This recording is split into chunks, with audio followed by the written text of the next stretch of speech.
اهدنا الصراط المستقیم۔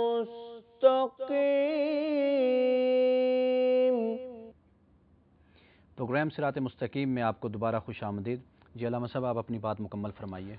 ڈاکٹر صاحب کی بات کو میں آگے بڑھانا چاہتا ہوں۔ جناب خضر کبریٰ سلام اللہ کو خانہ کعبہ سے اتنا پیار تھا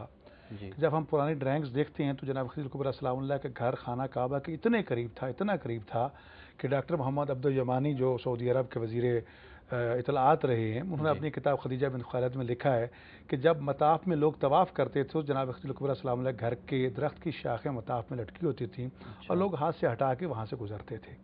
تو یہ قرب اس لیے تھا کہ خانہ کعبہ سے بھی پیار تھا، اور رسول اکرم صلی اللہ علیہ وسلم کی نگاہ ان کی نظروں میں جو تھی مقام، جیسا کہ بتایا کاہنوں نے، پادریوں نے، لوگوں نے بتا رکھا تھا، خدیجہ آپ کسی ہمسر کے انتخاب میں جلد بازی سے کام نہ لینا، تیرا ہمسر دنیا کا وہ فرد ہوگا جس کی حکمرانی پوری کائنات میں ہوگی۔ اور یہی وجہ کہ جناب خضر کبریٰ سلام اللہ نے دنیا داری کو قائم رکھنے کے لیے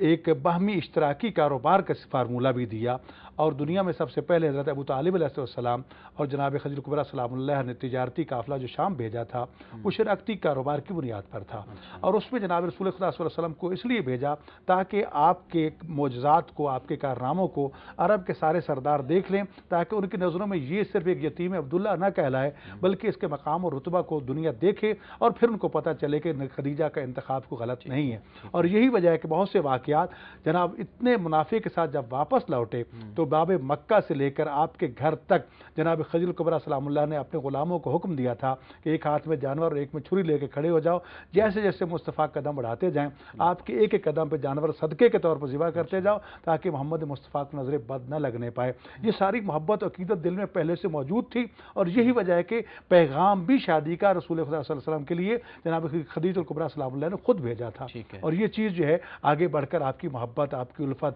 اور آپ کی طرف سے جو قربانیاں پیش کی گئیں اس کی عملی صورت میں سامنے آئی۔ اچھا ڈاکٹر صاحب، ہمارا جو فیملی سسٹم ہے یہ کولیپس ہوتا جا رہا ہے، یعنی اگر آپ ماضی میں دیکھیں وہ جو ماں باپ سے ایک تعلق، رشتہ داروں سے تعلق، بہن بھائی کا تعلق، وہ ایسے لگتا ہے کہ ہم اس چیز کو کھوتے جا رہے ہیں، یعنی جوائنٹ فیملی سسٹم کہہ لیجئے یا ویسے ایک فیملی سسٹم۔ تو حضرت خدیجہ کی سیرت ہمیں کیا اس حوالے سے رہنمائی دیتی ہے؟ جی سردار صاحب، آپ نے ایک بڑے بنیادی مسئلے کی طرف اشارہ فرمایا ہے۔ فیملی ایک یونٹ ہے جی، اس کی جو دو بنیادی اینٹیں ہیں جن سے یہ یونٹ بنتا ہے وہ خامد اور بیوی ہیں۔ صحیح، ظاہر ہے اسی سے پھر سارے تعلقات پیدا ہوتے ہیں، اولاد ہوتی ہے، بچے ہوتے ہیں، پھر وہی ماں باپ بنتے ہیں، پھر ان کے تعلق والے لوگ ہوتے ہیں، تو اس سے پورے خاندان وجود میں آ جاتا ہے۔ اس کا مطلب یہ ہوا کہ کسی بھی جب آپ یونٹ کو بناتے ہیں اس کی جو بنیادی اکائیاں اگر آپس میں الجھ رہی ہیں تو پورے کا پورا یونٹ خلفشار کا شکار رہے گا۔ تو بنیادی کردار فیملی سسٹم کو مستحکم کرنے میں، اسے صحت مندانہ انداز سے آگے بڑھانے میں جو ہے وہ خامد اور بیوی کا ہے۔ ٹھیک ہے، سیدہ کی صدیقہ حضرت ام المومنین کی کردار کو اور آپ کی شخصیت کو جب ہم دیکھتے ہیں تو بہت بڑے سبق ہمارے لیے اس میں موجود ہیں۔ ٹھیک ہے، کیسے یہ دو یونٹ جو ہیں وہ صحت مندانہ طور سے آپس میں مل کر کے اس پوری خاندانی اکائی کو مضبوط بنا دیں۔ سیدہ کی زندگی ہمیں یہ پیغام دیتی ہے کہ جب آپ اپنے رفیق حیات کے حقوق کو سمجھتے ہیں اور اس کے لیے سراپا ایثار، سراپا قربانی بنتے ہیں، اس کے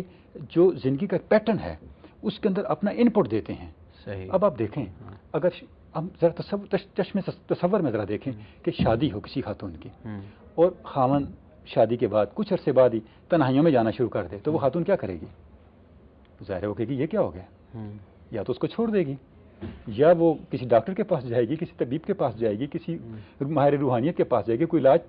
ایسے تراکیب بھی ڈھونڈے گی نا۔ ہم دیکھتے ہیں کہ شادی کے بعد آپ سسلم جب غار حرا میں جا رہے ہیں کتنا دن آپ خلوت میں بیٹھے ہوئے ہیں، اور حضرت ام المومنین وہاں پر بھی آپ کی راحت کا سامان فرما رہی ہیں۔ تو یہ جو آپ کا ایک رویہ ہے، اچھا جب وہی اترتی ہے، جب آپ تشریف لاتے ہیں تو آپ کی کیفیت دیکھ کے سیدہ آپ دیکھتی ہیں، آپ فرماتے ہیں زملونی، آپ کے اوپر ایک کپ کپی تاری ہے، تو سیدہ فرماتی ہے نہیں گھبرانے، آپ کو اللہ ضائع نہیں کرے گا، آپ میں یہ خوبیاں موجود ہیں، آپ یتیم کا خیال کرنے والے ہیں، آپ بیواؤں کا خیال کرنے والے ہیں، آپ درد مندوں کے غم گسار ہیں، تو اللہ رب العزت آپ کو بڑا، اور آپ فرماتی ہیں کہ میں آپ کے چہرے پہ وہ نور دیکھ رہی ہوں جو اس سے پہلے میں نے کبھی نہیں دیکھا۔ ٹھیک ہے، تو یہ جو چیز ہے، اب قرآن حکیم اسی طرف اشارہ کرتے ہوئے کہتا ہے ہن لباس لکم وانتم لباس لہن، کہ یہ دو جو بنیادی یونٹ ہیں یہ ایک دوسرے کا لباس ہیں۔ اب دیکھیں میرا لباس، میرا وقار تب تک ہے جب میں اپنے لباس کی خود بھی حفاظت کروں۔ یعنی آپ یہ فرما رہے ہیں کہ اگر میاں بیوی کا تعلق مضبوط ہو، ادب احترام اور اور محبت ایک کا جو دوسرے کے تعلق حقوق ہے کے وہ قائم لحاظ رہے، کے اس سے پھر آگے جو اس کے اس سے اثرات خاندانی منتقل جو ہوتے ہیں اس ہمارا سے فیملی یونٹ ہے، فیملی فیملی سسٹم سسٹم ہے، مضبوط وہ ہوتا ہے اس سے۔ صحت مندانہ طریقے سے آگے ٹھیک بڑھے ہے، گا۔ بالکل صحیح۔ اگر آپ جی اچھا علامہ صاحب، مثالی ماں، اس کی چند اوصاف ایسی بتائیں کہ جو ہماری مائیں ہیں، ہماری بہنیں بیٹیاں، وہ اس پر عمل کریں۔ یقیناً کسی بھی معاشرے کی تشکیل میں ماں کا جو کردار ہے وہ ایک انتہائی بنیادی کردار ہوتا ہے۔ ماں کی آغوش جو ہے انسان کے لیے سب سے پہلی درسگاہ ہوتی ہے۔ حضرت ام المؤمنین خدیجہ کبریٰ سلام اللہ علیہا، جن کی زندگی کا ایک پہلو تو مال دنیا کے حوالے سے دیکھا جائے تو ملکۃ العرب کہلاتی ہیں، اور دنیا کی تمام تر آسائشیں اتنی وافر مقدار میں موجود ہیں کہ تقریباً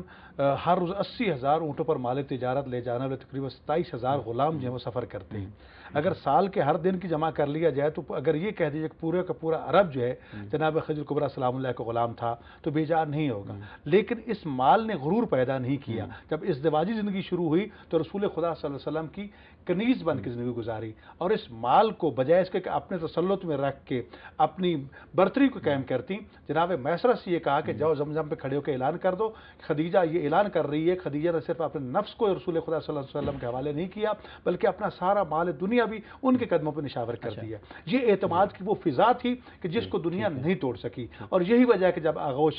فاطمہ علامہ صاحب یہیں سے ہم بات کو شروع کریں گے۔ خواتین و حضرات، وقت ہوا ہے ایک وقفے کا، وقفے کے بعد ملتے ہیں۔ اهدنا الصراط المستقيم